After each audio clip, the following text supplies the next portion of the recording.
The problem, you have two problems this year for 2007. Two problems. The first problem is was in spring when we had the flowering.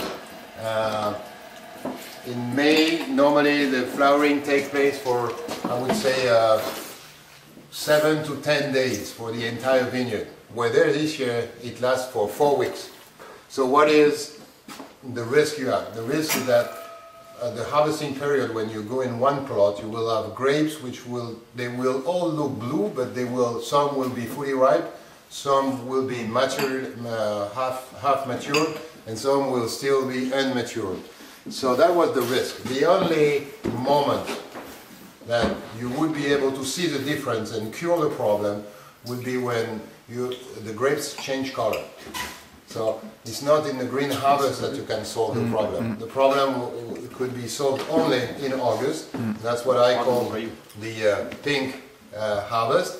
The idea was to come in each plot of vineyard with a big team, 70 people, and as soon as you had 60–70% of the grapes that has changed color, you come and you cut everything which is green or pink.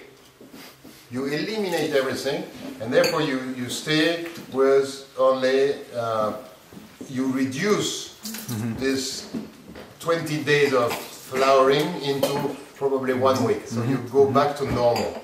So you put your crop in normal homogeneity standard. Then by mid-August we were able to see that we had big second problem. Was deficit in terms of light and in terms of heat, cumulative heat. That's, it's a measure that everybody conduct every year. You follow that very carefully. So we were late. We had a strange deficit. Normally, I don't like to do leaf pulling because I think it makes the tannins that are not stable. It makes lovely wine that are full of flavors when you taste them en primeur, but then in the long run it's not stable. That was the case, for instance, for 2003, where some people did take leaves off too much, and then that toasted the grapes. So that is the risk. Normally we don't do it, but this year I said, well, that's the only chance you have if you really want to get a normal maturity. So we naked the entire vineyard and took all the leaves on both sides of the rows, every leaf in front of the clusters we took off during the second fortnight of September. And then we were of August.